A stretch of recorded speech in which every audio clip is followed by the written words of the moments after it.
Have you ever wondered what it's like to be homeless? Christopher has been homeless for months now and agreed to host us for 48 hours on the streets of Fort Lauderdale, Florida.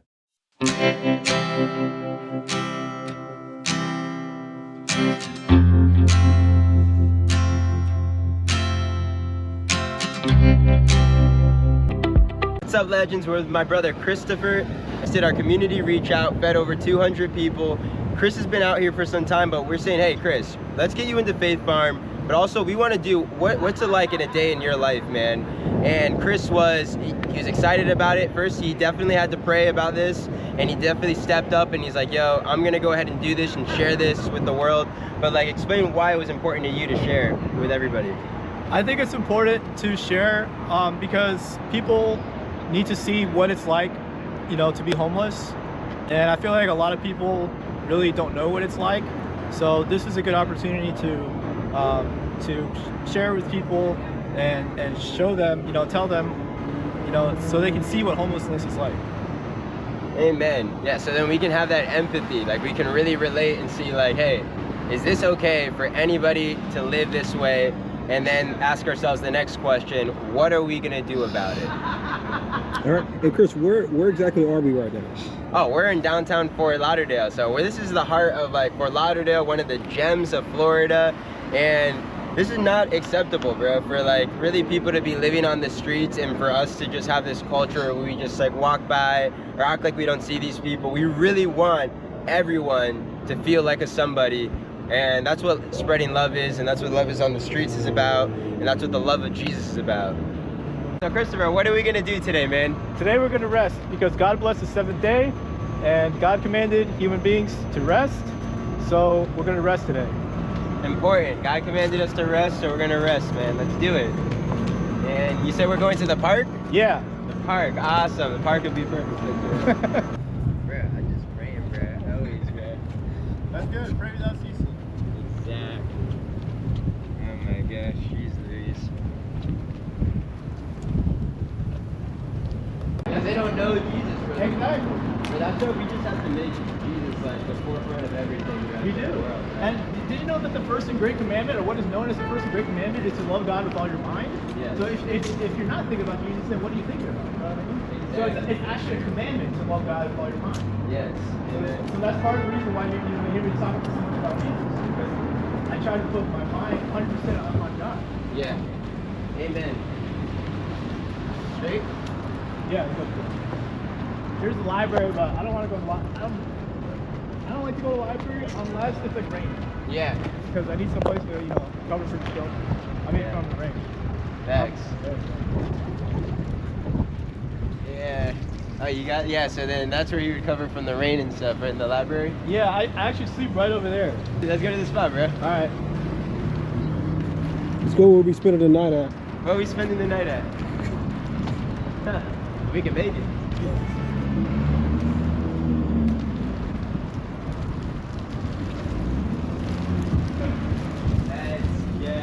So this is actually where I sleep right here, this little corner. Great, let's go. Yeah, I put my bag right here. I put my bag right here. And then I kind of just like lay against it like this. Or just put my head down like this. I'll just sleep like right here. Damn, bro.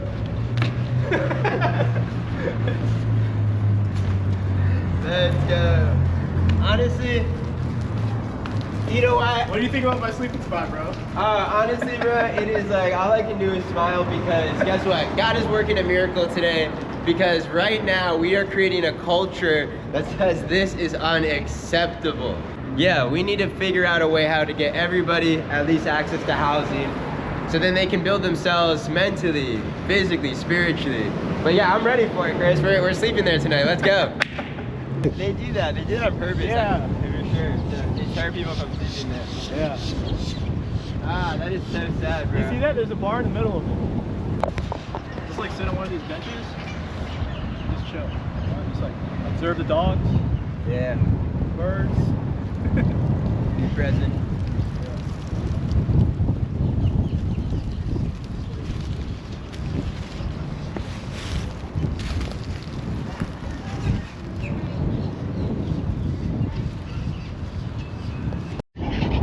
Christopher, Oh yeah, if anything, tell us about your background. Tell us about your background and how did you end up homeless? My background, I'm 33 years old now. My dad is Mexican, my mom's Dominican. I ended up homeless because, well, one, I quit my job in October of 2022. And then also I got into an argument with my mom, and she filed a restraining order against me, so I had to leave. And you know, and then I got Baker acted, so they put me in a mental health hospital. And then after that, they brought me, you know, they brought me to the task force, and then the task force brought me to a homeless shelter, and I've been pretty much been homeless since then. So how much time would you say you've been out here? I've been out here on the literal streets since January 6th, because January 6th I got discharged from the homeless shelter that I was at. So yes, so since January 6th I've been homeless, and today, let's see what day today is. Today is February 24th. So yeah. And were you always, I know you said that you were in the homeless shelter before. What area was that? I was actually in two homeless shelters. One was in Pompano Beach, and the other one was like around a mile away from here in Fort Lauderdale. Okay, so you spent most of your time in Pompano and Fort Lauderdale? I spent probably more time in the Pompano one than Fort Lauderdale, but both of them at least like 2 months.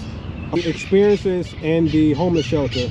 What is something that you've experienced being in there that you weren't aware before you went in? So something that people are not privileged to know.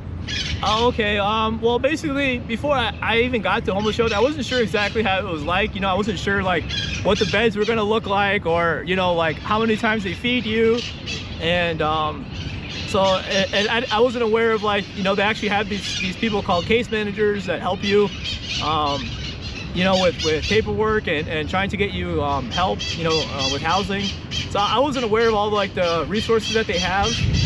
I just knew that they were some place where I could receive help, like at least with food and some kind of bedding. Okay.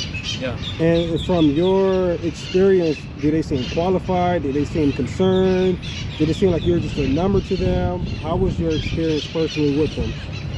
At first I thought, because I've been to these homeless shelters since like 2015, but this recent you know experience, at first I thought they were like, you know, caring and they wanted to help me, but now I've kind of changed my mind a little bit. I feel like I'm kind of just like a number in a way, because they basically tell you you're gonna get discharged after like 90 days or 6 months or something like that. So I kind of just feel like a number, and that's about it.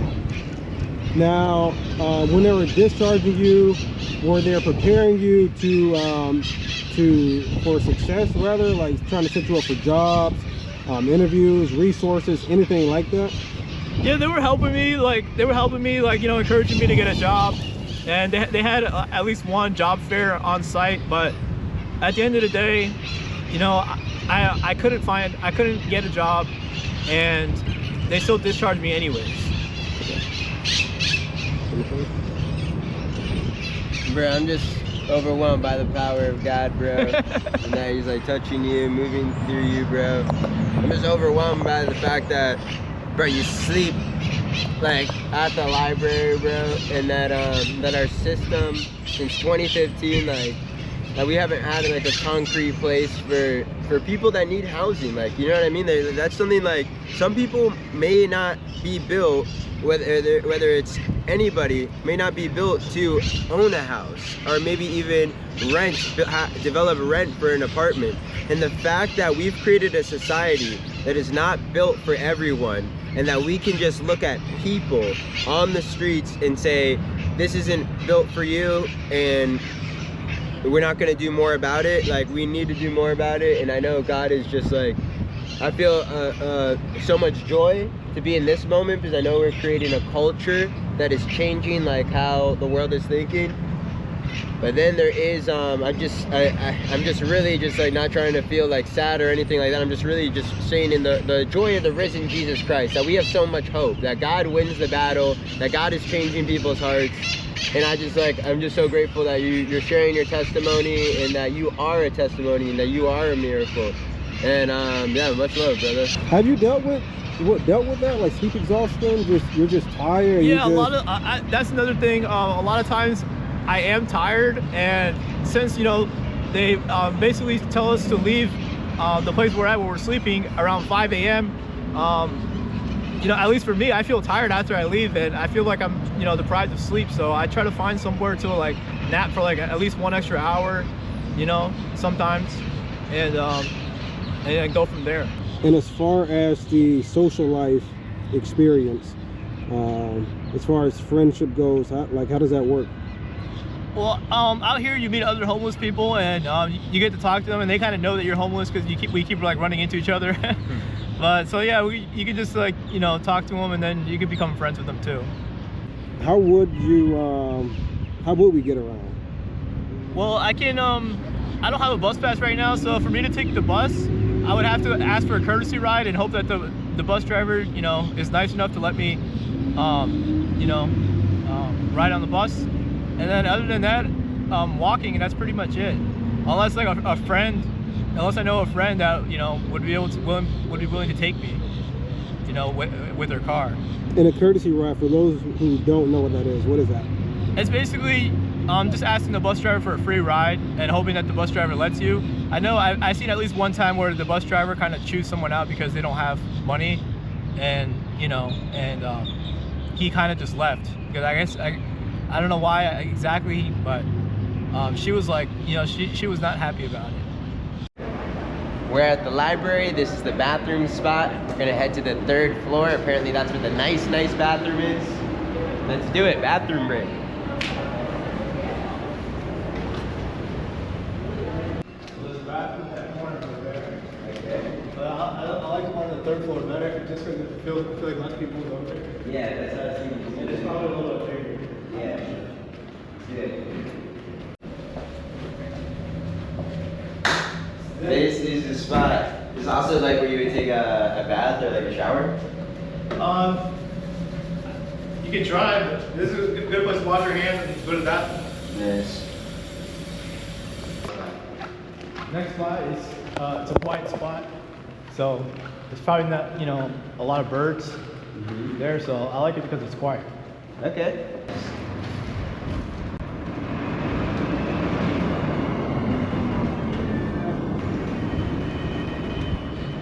That's a huge parking garage right there. Right? I think it's vast.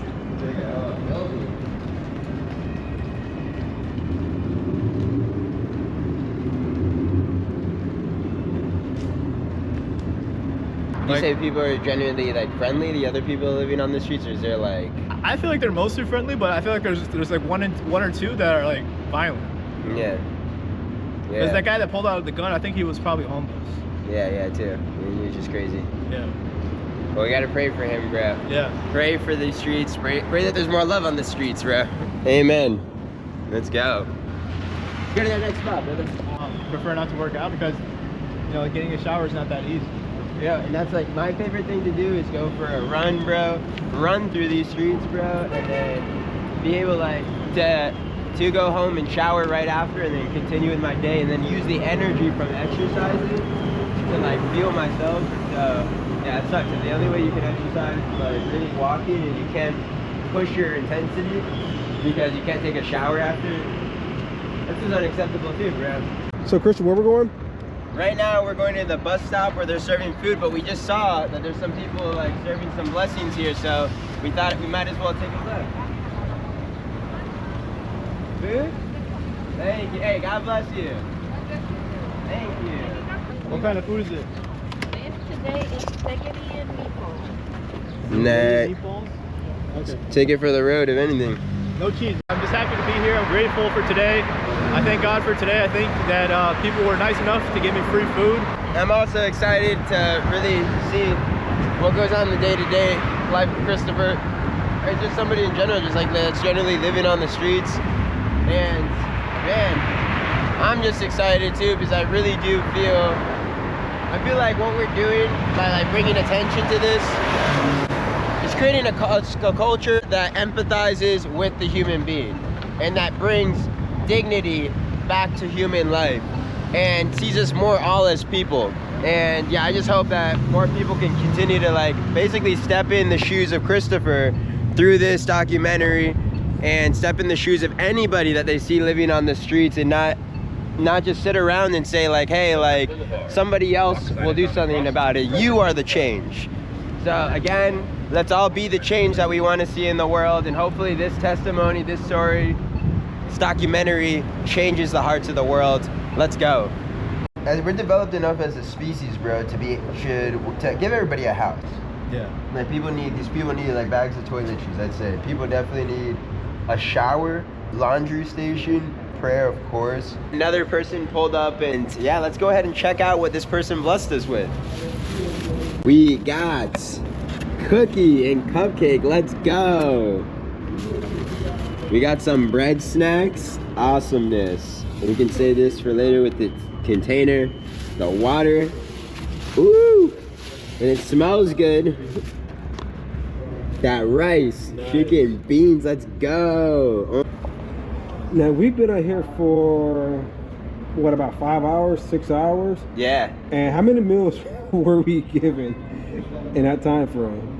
Counting the one that we passed out to him, this would be the fourth. Definitely, there's definitely like people out here feeding people, and the game changer is when you start building relationships with people, when you start really like dignifying people, really seeing the humanity within them, getting to know people's stories.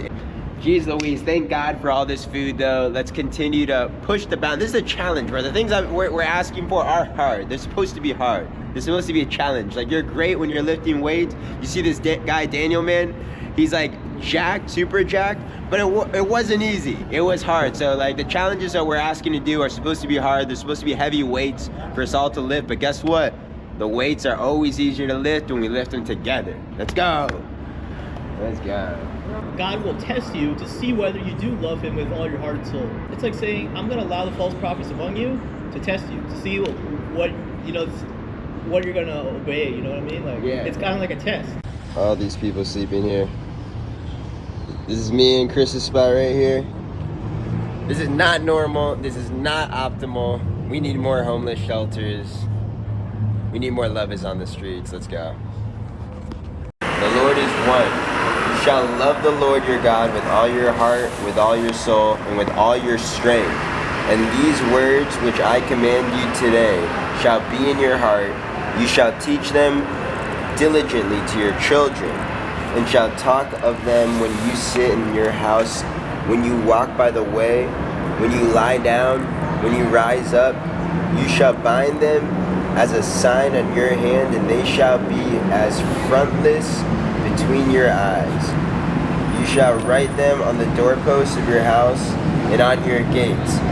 Surely I say to you that this poor widow has put in more than all of you have given in the treasury. For they have all put in out of their abundance, but she put out of her poverty, put in all that she had, her whole livelihood. She put everything that was a part of her existence, bro, into something. These are guys were maybe a millionaire and put in 100,000. She had 2 cents and she put in 2 cents, bro. So like, bro, like, and going back to evangelization, bro, like, we may only have our voice, bro, to evangelize, and if that's all we can have, then we gotta share our 2 cents with the world, bro. And we have a duty and a responsibility, bro. And I love, there's no mistake, bro, that you said that verse, bro, and that it led to that other one, bro. That's cool. What's up, legends? We're spending the night here on the streets with Christopher. Honestly, we've normalized so much. And I guess, like, as through this process of awakening, I guess a feeling of regret does come upon me that I wish I would have awoken sooner, taken action sooner. And that's the biggest thing, just like jumping around inside of me, that we've all just allowed this to become just so normal, bro. Like, the people living out here, It doesn't matter. All we have is now. If it took it like getting this bad for at least myself to wake up out of the matrix, I really hope that y'all seeing this firsthand, like it really wakes you up out of like this created world. As I say matrix, like this society, this social construct of what is okay and what is not okay. That's what I'm talking about. And this social construct of homelessness, like he was saying to me, like, hey, we should have homes for the homeless, bro. And I'm like, no, we should have homes for people. And I'm like, it's not like we should have homes for black people. Like we should have homes for homeless people. We should have homes for human beings, bro. And that's what I'm feeling right now inside of me. It's just so amazing, like to me, that it's almost bewildering to me that I didn't wake up sooner to this, to do something about it, to rally my fellow human beings. Now the time is now. The time is now, brothers. I'm definitely, anybody going forward like that sees this video, please, please, please be convicted and don't let it take you, because apparently like our brother, our friend Pac said the other day, like something like half of Americans are like one like missed paycheck away from losing their own housing situation, and that is insane. This could be all of us, no matter the statistics. We are reading, love thy neighbor as yourself. Just look at it, this could be you. Don't let this have to be one of a family member, somebody you know, or have to watch another video. Just know that this is something real. This is a war on homelessness, a war on the social construct of what is okay for a human being to be around the streets and on the streets and doing. And come on, let's step up. Let's be the change we want to see in the world. Let's go.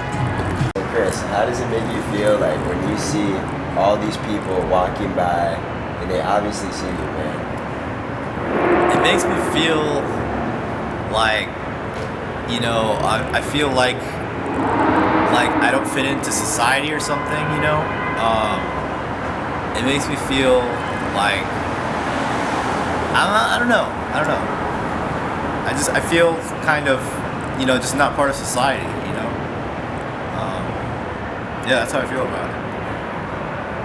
First of all, I decided to say you're super part of our community.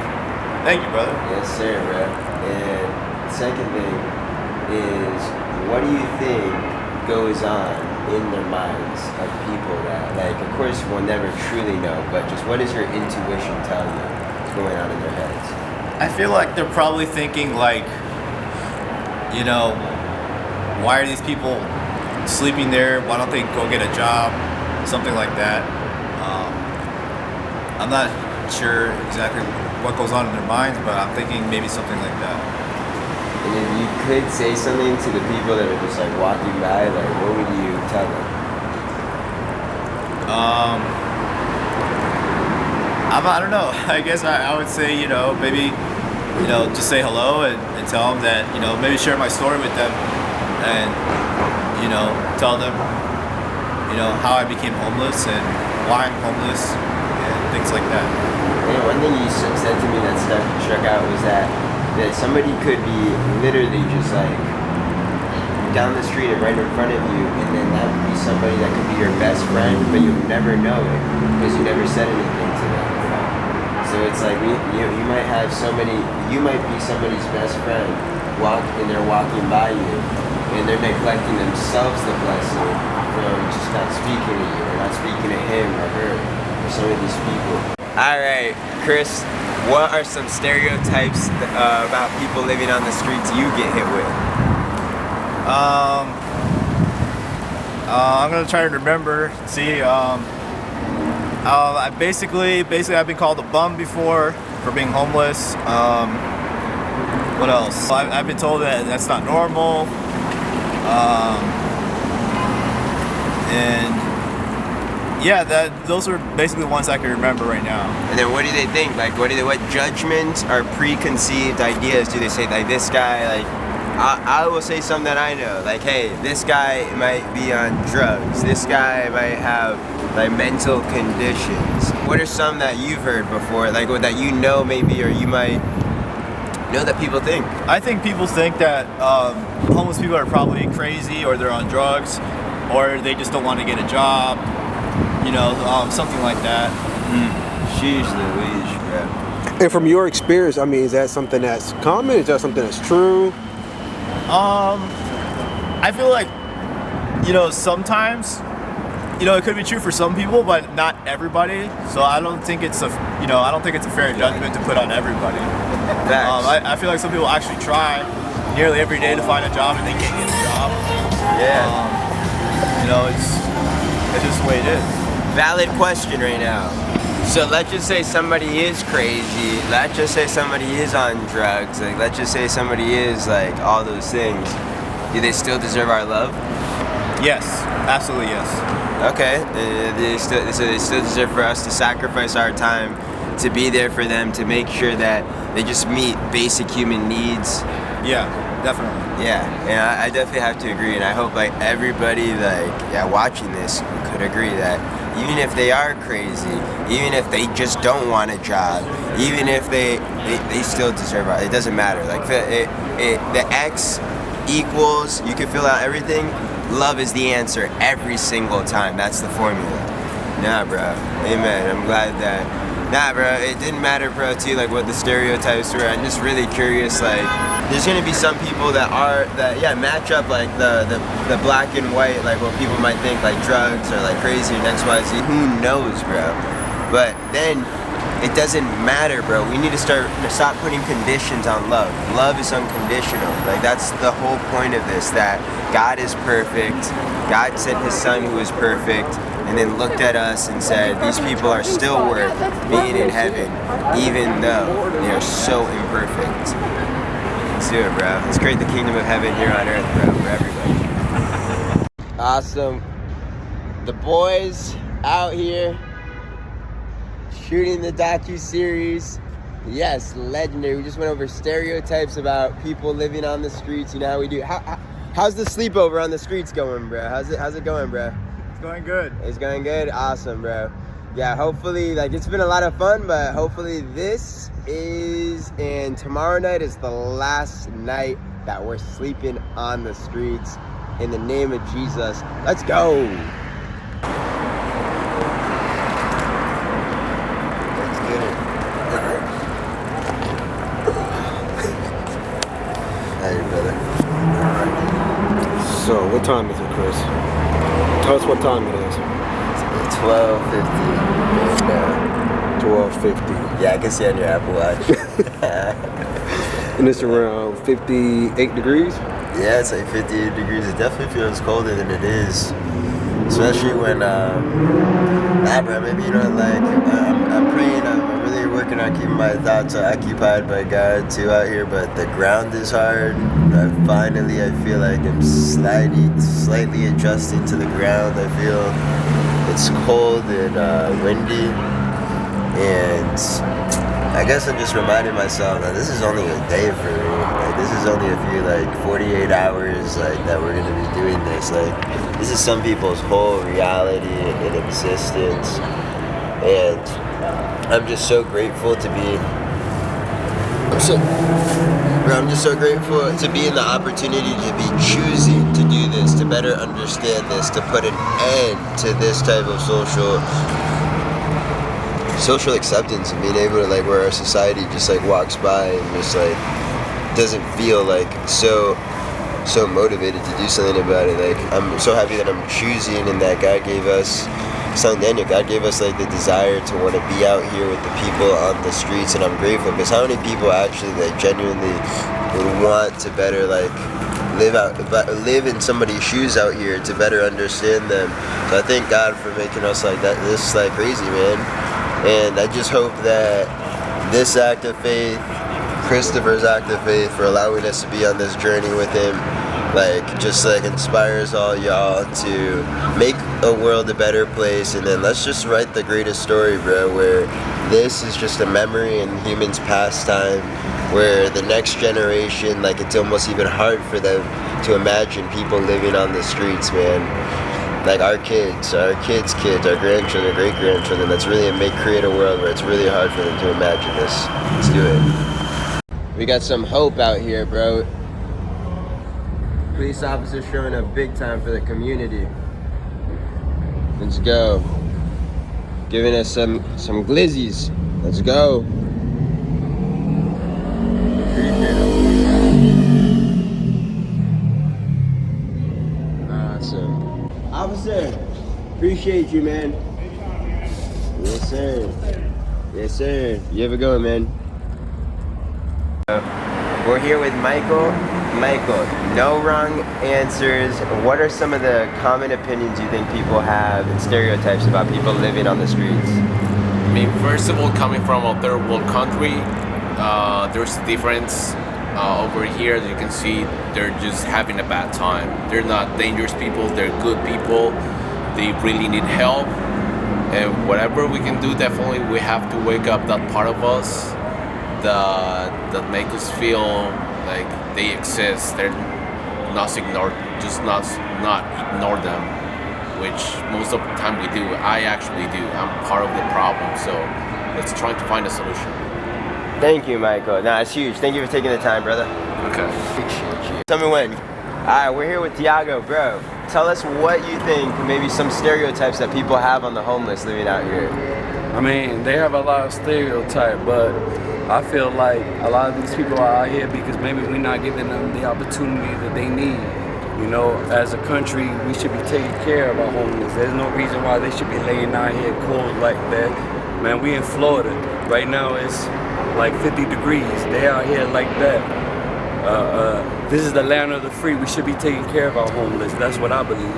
Amen, bro. Now, I appreciate you taking this time to stop by. We asked a lot of people to give their 2 cents. A lot of people just keep walking, bro. Thanks for giving your 2 cents, bro. Yeah, man. Yeah, man. Hey, hopefully we take care of our homeless because they're American. They civilized people like us. Hey, Yeah. I don't know, a lot of people don't know, but Jesus didn't chill with rich people or, you know, Jesus chilled with the poor people, strippers, prostitutes, and, you know, we shouldn't have our own people like that. We should try to help them out. Amen, bro. Yeah, Amen. I mean, Hey, bless up. Take care. We're here with Ivan, and Ivan, tell us, what do you think about all the homeless people living out here?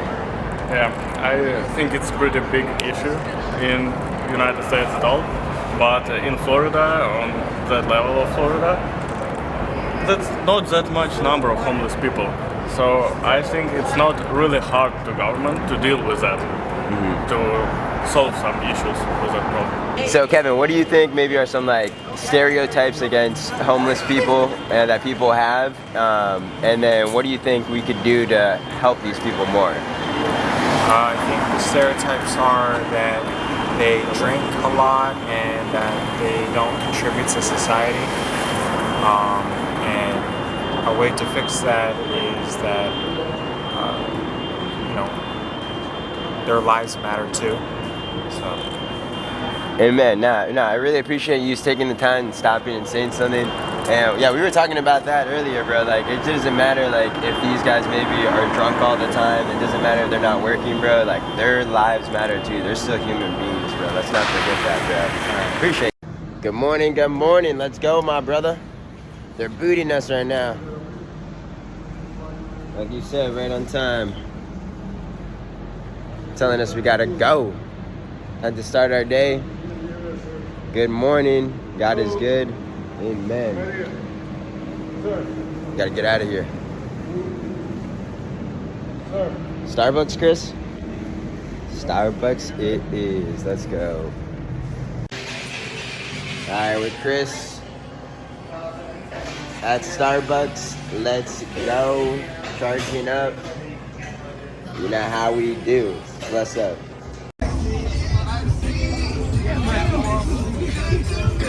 Let's go. How was last night for you? Last night was good. I got around 5 hours of sleep, but I felt comfortable, and it was a good night. The temperatures were down in the 50s. How was that for you? It was a little cold, but thankfully I have a sweater, a jacket, and I got some t-shirts underneath my sweater, so I was able to handle the cold, and it didn't really affect me too much. So let me ask you this. As far as somebody who may be on the verge of being homeless, what are some things that you would unfortunately have to recommend to them as far as how to prep and prepare themselves, as far as for safety, security, and comfort? What would be some recommendations? Well, I would recommend that they try to save some money, because supposedly a lot of people are 1 or 2 paychecks away from being homeless. So I would recommend them saving money and to just be prepared for survival. What would be some survival tips for you? Basically, just be aware of your surroundings. Try to be in an area where you feel like try to be in an area where you think it's safe. Have some hygiene products. Take care of yourself. Have some clothing and things like that. What are some of the stories or some of the things that you've seen out here on the streets? One day I saw somebody. He said something like, "I'll shoot you," and he pulled up a gun. He pulled out a gun. And then I heard that somebody supposedly got like stabbed and killed at the bus terminal. And I seen at least one person punching another person in the back. That's about it as far as I've seen. Have you been targeted or anything like that? No. But I didn't feel safe when that guy pulled out that gun, because I was watching it and I think he probably saw me, if I can remember correctly. So I definitely didn't feel safe on that day. Let's talk about it. So what happened? You're sleeping, standing? I was sleeping. I was laying down at the library, and this was around 3 in the morning. And apparently the guy next to me asked this guy that was riding around on a bicycle, what are you looking for, or something like that. And so they got into some kind of, verbal, argument or something like that. And then next thing I know, the guy that was riding on a bike pushes the other guy like up against the wall by the throat, and he said something like, "I'll shoot you." And I see him pull out a gun, but he didn't like pull it out all the way, but it was like mostly all the way out. What were your thoughts then when you saw that? What were you feeling? Honestly, I thought I was just like, I think I was just like, I'm not sure what was gonna happen, but like I thought like maybe like he was gonna actually shoot him, but thankfully he didn't. And honestly, I don't know. That's one of those situations where I'm like not even sure what I would do. Like I'm not sure if I would just run away or if I should try to like help the person out next to me and I try to like defend him, or it's one of those things where I feel like it's like my body goes into fight or flight mode, and I'm just not sure what I would do. And as far as today, what will your typical Sunday look like? I know that you have people walking with you now, and you're hosting a couple of people with you. But your typical day for a Sunday, what would it be like? It would be mostly like hanging around at the park, and then trying to keep my phone charged either at Publix or Starbucks, going to those places to charge my phone, and then just kind of relaxing out here in the park, sitting on one of the benches, watching the people play with their dogs, playing ball, throwing the ball around, and then just mentally, I'm just trying to think of things to do to be productive, because the libraries are closed on Sunday, so I can't use their computers. So I use my phone to try to look for things that I can do, and I try to stay productive. I like to sometimes sit under the bus stops to have some kind of cover from the rain. And now that you mention it, we've been fortunate enough to have dry weather. If it does rain, what would you normally do? Yeah, when it rains, I try to go to either a bus stop or the library or Publix or Starbucks and try to stay away from the rain, because I prefer not to have my clothes wet, and I prefer to, I feel comfortable indoors. So that's what I try to do. Okay, and let's say for instance, if Starbucks is closed, let's say it's 3 o'clock in the morning, 4 o'clock in the morning, and it starts monsooning out. What are we doing? Well, thankfully, they usually the people at the library let us stay there until around 5 a.m. But after that, if it starts raining, then I'll probably, if Starbucks or Publix is closed, then I'll probably go, find a bus stop that has some cover, so I can, be covered. What up, legends? The legends are on our way to Starbucks to charge up our phones. Let's go. But we're gonna play a little game we like to call Ask and You Shall Receive. And guess what? We're gonna go ahead and ask people for the opportunity and give them the opportunity to bless us with a cup of coffee.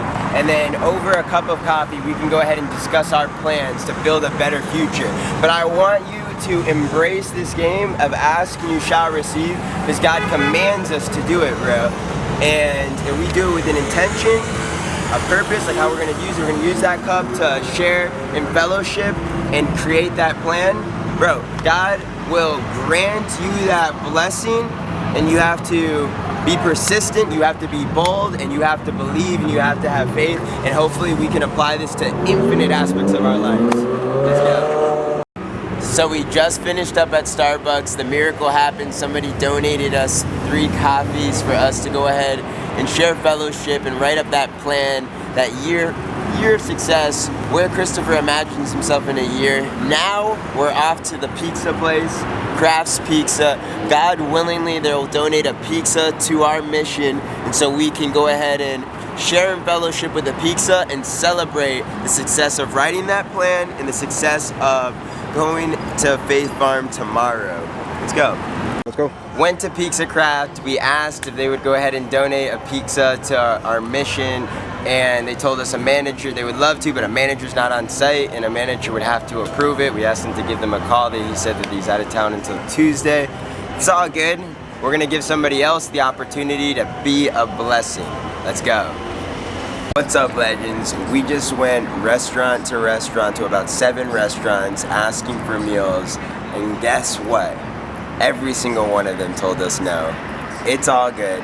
Our boy Nico from Love Is on the Streets, we gave him a call, we told him about what we were doing, and then he goes, you know what? I'm gonna go ahead and donate a pizza to the boys.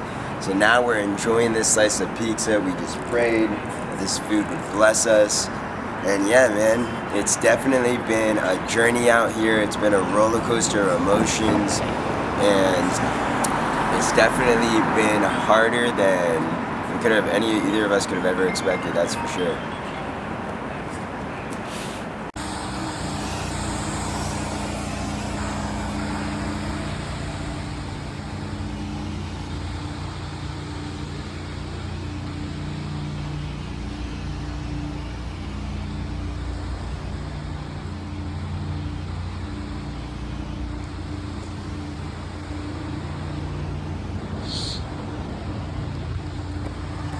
Last night, out here on the streets, shooting the documentary, 48 hours on what it's like to be homeless. And I really appreciate you, my brother Chris, for allowing us to go ahead and document your life's journey over the last 48 hours. Right now it's like 3 in the morning, having super hard time sleeping. That's our sleeping spot. It's Chris. It's the pillow.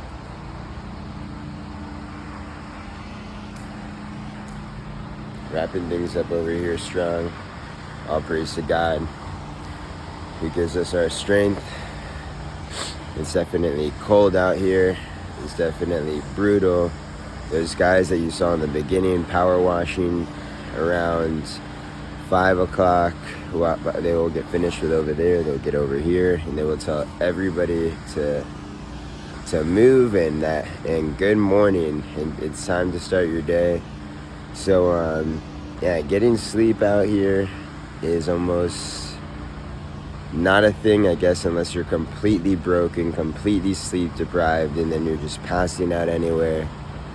My brother Chris maybe is gonna get like anywhere from 4 to 5 hours of sleep. Right now, out of the last 48 hours, I think I'm at like 2.5 total hours of sleep. But bro, God is good, bro, and hopefully we continue to learn so many more things about the people on the streets and how better ways that we can help them.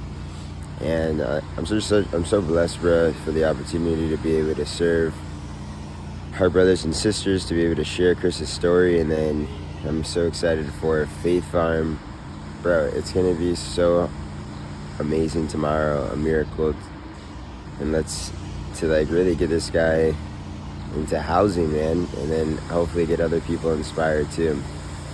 Let's do it. Let's keep pushing. Let's keep being the change we need to see in this world. Let's go.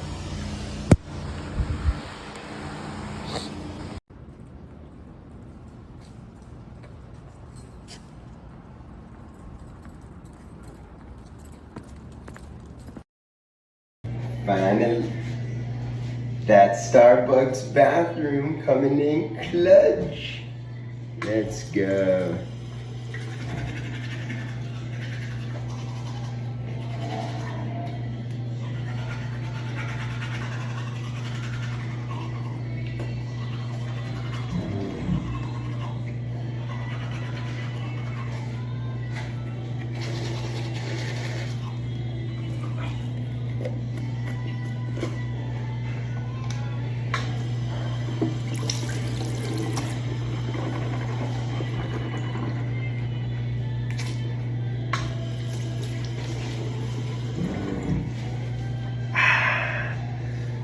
Man, sometimes we don't realize how amazing it is to have our own bathroom. Sometimes we forget how amazing and how blessed we are to have our own toilet. So the next time you're on the toilet thinking about all of your shit, know you are blessed. Let's go. Cheers, baby, let's go. Awesome, Chris, we're at 1 hour left to spending 48 hours with you, man. Out of the stereotypes about homeless people, which one of them hits you home the most? The one that calls me a bum, because that one, it makes me feel like I'm not even trying to get a job, and it makes me feel like I'm like deliberately like choosing to be homeless when, you know, I've tried for around a year to get a job and I still don't have a job. Going back to the job issue, what would be something that you would tell the managers or business owners? Basically that, you know, that I'm a reliable candidate, I can work hard, and that I would be a good option for their business. How do you feel about access to bathrooms? Like how sometimes it might be hard to find a bathroom at a place unless you're spending money, or the lack of public bathrooms? I feel like there could be more bathrooms. You know, I feel like that would help homeless people, and you know, and you know, like not kick them out after like 10 minutes. You know, I feel like a lot of people are just unaware, or they just don't know what it's like to be homeless. Really describe what is it like to be homeless, man. What it's like to be homeless is it's being out of your comfort zone, because you have to be in the weather, you know, hot or cold. You have to try to use the bathroom, you know, and feel dignity, you know. And yet sometimes you have to deal with bugs, and it's not. Sometimes you have to deal with, you know, feeling not safe, because there could be, you know, someone could be trying to steal your things, your belongings. I feel that fight or flight. I feel like I'm in survival mode. You can plant a seed in everybody's head, just a thought for them to hold on to when looking at homeless people with dignity. What would you tell them? What would I tell them? Yeah. That homeless people are people too, and that it could happen to anybody. I mean, given the right situation. All it takes is for your parents to kick you out, and you're basically homeless, you know, if you depend on your parents. It's not necessarily, you know, some of these stigmas that people place on homeless people, or some of them are not necessarily true. know what I mean? Like you could be hardworking, you could be normal, like you could be on no medications, not be crazy, and you could still end up homeless. So like people say you want to be homeless. Yeah. That you're choosing to be homeless. Is that true? No, because I'm looking for a place, you know.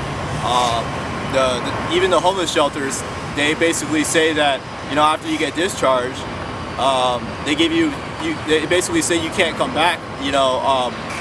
You have to wait 30 days until you meet up again with the task force. So I'm definitely not choosing to be homeless. I'm definitely trying to find some kind of homeless shelter, some kind of shelter for myself, and to you know, to live a more comfortable life. How has this experience been, us joining you in your journey, a day in the life of Chris as he's homeless, to just better understand homeless people? I think it's been fun. I think it's beneficial for other people to see from, you know, a homeless person's point of view, like what they go through and what are the things that, you know, that could help them. And I definitely enjoyed the you know, the friendship and the you know, just the human interaction, you know, just talking to each other, and yeah, I feel like it's been a good experience. How are you currently feeling with Faith Farm, that potential opportunity to have a place to stay for 10 months plus or longer? I think it's a good opportunity. You know, if for whatever reason they, you know, say no, then I could try, you know, a local homeless shelter and hope that, you know, I get some kind of shelter. Awesome. And what do you have to say to your future self? What do I have to say to my future self? That's a good question. Never give up, keep working, and, you know, fight the good fight, you know, keep the faith, keep talking to others, and I hope that, you know, that I'm healthy and I'm alive 10 years from now. Awesome. And then let's break the fourth wall. Now, what do you want to say to everybody watching this documentary? I want to say, may God bless you guys. I hope you guys learned something. I hope that, you know, you know, the world will be a better place. And I love you guys, and I thank you guys for watching.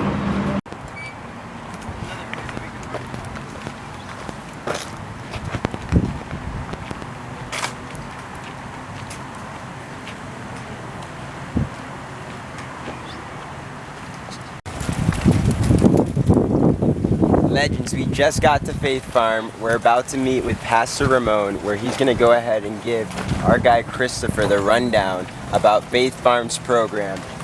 We're going to see too if this is a good fit for you, and if you're a good fit for Faith Farm, bro. Let's do it, man. And Faith Farm, after the intake, Pastor Ramon found that there'd be programs that would be a better fit for our guy based off of his medical history. So we're going to go ahead and check out Henderson. They hooked us up and they connected us with some great resources. And yeah, Henderson Behavioral Health, you already had heard of it. And so maybe that's God's sign that this is the next step. And who knows how our relationship with Faith Farm is going to continue to grow.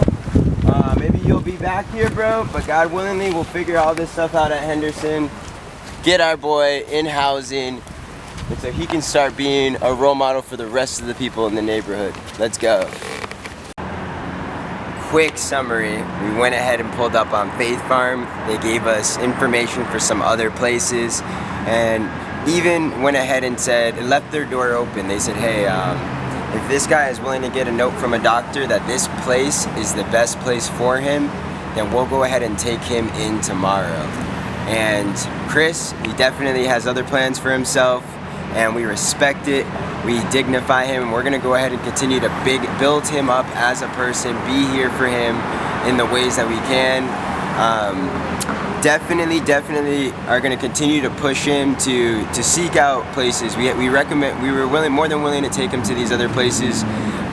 Chris definitely said that it was in his best interest, he felt, to be here at the library, sleeping over here for right now. He was like, the first thing he said after everything was, "Hey man, really, I don't want to do anything else. I don't want to try to get the doctor's note. I don't want to. I just want to." He just said, "I don't want anything else." He just basically shut down all our ideas, and he said, "I just want to go home to the library and sleep here." He said, "I just want to sleep. I just want to sleep at the library." And yeah, we're gonna continue to be him. We're gonna make a file, a case for him with his phone number, like his locations. I told him that if he comes to where we're at Saturdays, we'll go ahead and make reels for him and content so he can continue to post and spread his ministry. We definitely were looking to work with him very intimately too, with Faith Farm or with some of these other organizations that are recommended and that we work with. But God has other plans. We learn so much though, brothers and sisters, about what it's like to live on the streets. We learn so much, brothers and sisters, about the intake at Faith Farm, at Task Force, at all of these different places that were recommended to us. But most of all, we built a relationship. We got to see the humanity within somebody, and that makes everybody more real, and it makes the world a better place, man. Like, the more of us that are stepping into this realm and looking in and taking a view into the lives of these people, we start to feel it. We start to have more empathy, compassion, and through that shift from within is when our outside world starts to change. So, legends, we're still going to be resilient. We're still going to be savage, and we're still going to be going to restore hope, faith, and dignity to these people on the streets and bring as many people spiritual guidance and, of course, the resources that it takes to take them off the streets. Let's go. A few weeks after this video, Chris moved into a homeless shelter and is a big part of our weekly events where we give donations provided by our community. We learned so much from Chris on how to better serve people living on the streets. We learned the greatest desire of people living on the streets is to feel loved, to be seen as human, and to be dignified as creations of God. Jesus taught us the nature of love is to make unconditional sacrifices for others. Go to www.loveisonthestreets.com and join our mission to restore hope, faith, and dignity in the lives of the homeless. Be the change you want to see in the world. Hey Chris, what's the first commandment? The first commandment of all is, "Hear, O Israel, the Lord our God, the Lord is one, and you shall love the Lord your God with all of your heart, with all of your soul, with all of your mind, and with all of your strength." Dang, son, look at all them chickens.